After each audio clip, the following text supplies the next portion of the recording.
Tradición son los recuerdos del ayer que no se va. For every American Latino or American Hispanic that lives in this country, say with pride that, yeah, Goya's from my country, I remember them, I always want to buy them, they give me a quality product, they care about me, they care about my heritage, and they make me feel like I'm back home. Just because we're a Latino or Hispanic company doesn't mean that only American Latinos and American Hispanics eat our product. Adobo Goya, adobo en el pollo, adobo. You're dividing the market up between Hispanic traditional consumers against mainstream consumers who are becoming a bigger and bigger part of our business. Traditional Hispanics, as I've seen it, Mom used to have it, Grandma used to have it, my aunts had it. Your recipes may be even written saying it has to be the Goya bean product to come out right. But with mainstream, it's becoming, I think, the same. My mother-in-law taught me how to make my husband's favorite dish, and so I have to use the Goya product. And I think we're doing a good job with advertising, showing that it's not restricted to just Hispanic meals. You can have a great beef stew using a Goya product. You can have meatballs and spaghetti using a Goya product. It doesn't have to be just arroz con pollo.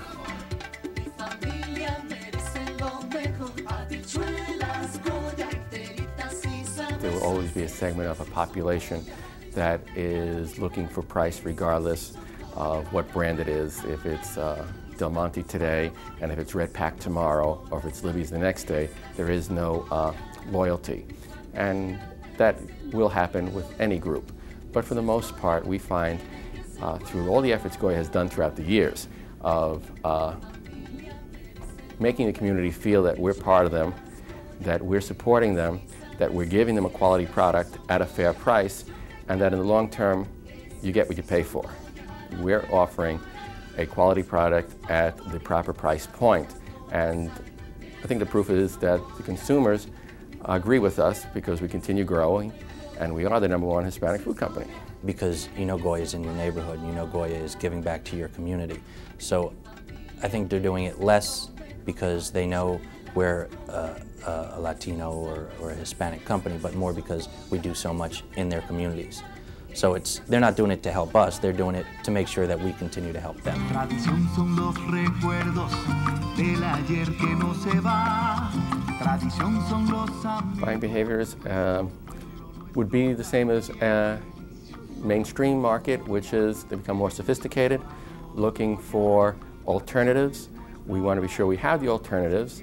Can go into different examples that may be a little exotic, but for example, something as simple as a plantain. Plantain is a staple to most meals in Caribbean and Latin American countries as a side dish.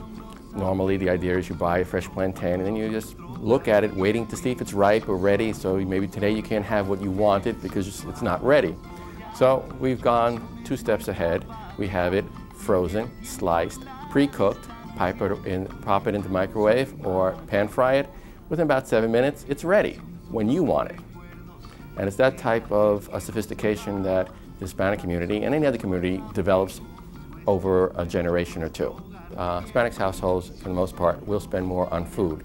And not only just volumes of food, but good quality product. It's always taken as a delightful experience, sitting down, if it's a family of 4 or if it's a family of 12, to have a good meal. It's not something to be avoided. It's not something that is, well, we have to do this, let's get it over with.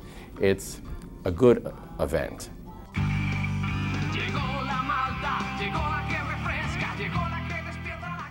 We realize that Puerto Ricans have a slightly different culture than Cubans, than Mexicans, than Uruguayans, than Costa Ricans. So we've always taken that into account. They have a lot of similarities, but they have a lot of differences.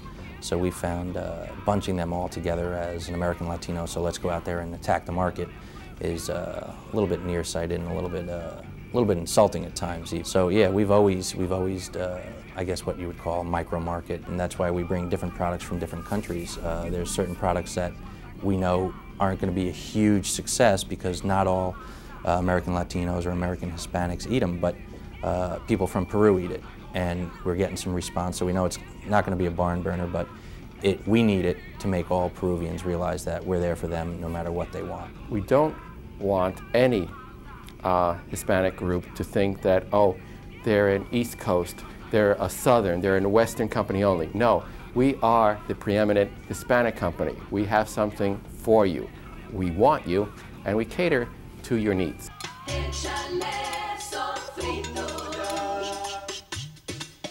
There is also the Americanization of the Hispanic community. You may have a recent arrival buying similar to their home country. They prefer to buy beans in bulk, dry, not canned. In their minds, it's the more traditional way.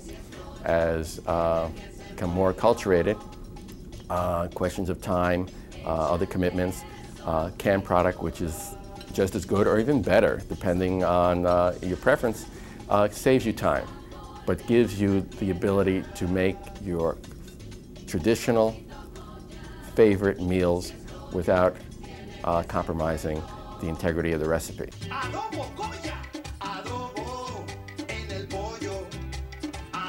In practically all our efforts, we go for standard neutral tonality. There may be instances where a particular product may be known by more than one name. In those instances, we'll make the declaration on a label, the difference between habichuelas and frijoles, which is one fairly large difference where you have, say, Mexicans and Cubans who use the word frijoles. You have Puerto Ricans and Spaniards who know the word habichuelas. But then that segment can even be broken down further, because if you go to Colombia, you go to Argentina, they all have a variant on that word. But there are certain keywords to always to be used. The basic rule that we've always had is using standard, neutral, Spanish that everyone understands. Have a product that Hispanics can quickly recognize and know by the name that they've always known it. Have it in English for crossover sales, or for second, third, fourth generations who perhaps no longer have the ability to read Spanish, and it makes the product more international. I think it's important. Our consumers want to know what's in it, and we're there for them.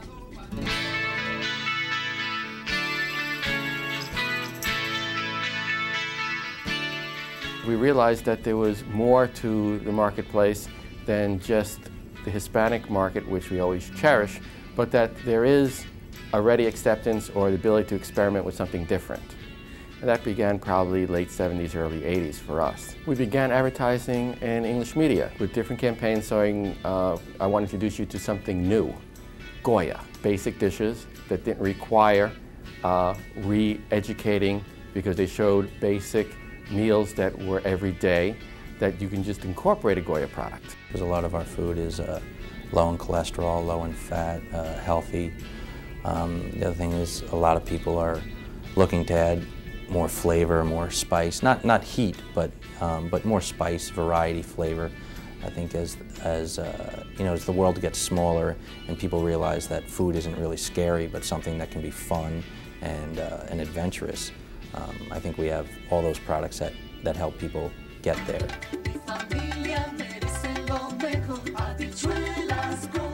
As we market to different cultures in the American Latinos, we have different competitors in different regions. You know, to the Mexican market, the Mexican Americans, we have Jumex for nectars, we have La Costeña for chiles and stuff like that. In the Caribbean market or in the New York area, we may have brands like Iberia, but nobody has the breadth of products that we have, or the distribution throughout the entire country like we have. So it depends what target market you're talking about and what region of the country. You know, because in some places in New York, our chief competitor in beans is Progresso, but somebody would say, oh, but they're not a Latin company. But so, you know, not only Latinos eat beans. So it depends what segment and what region and what culture we're targeting. Being that we offer, say in beans, if you want them dry in a bag, as close to Mother Nature as you can get it unless you pick them yourself, we have them in can with just water and salt, so they're ready to begin any recipe you have. We have them prepared in a sauce, so you just have to heat and serve. We perhaps give more alternatives. A segment of the population wants something more natural or less processed, we have it. If they have someone who wants something that gives them a head start, which is just as good as the dry, we have that also.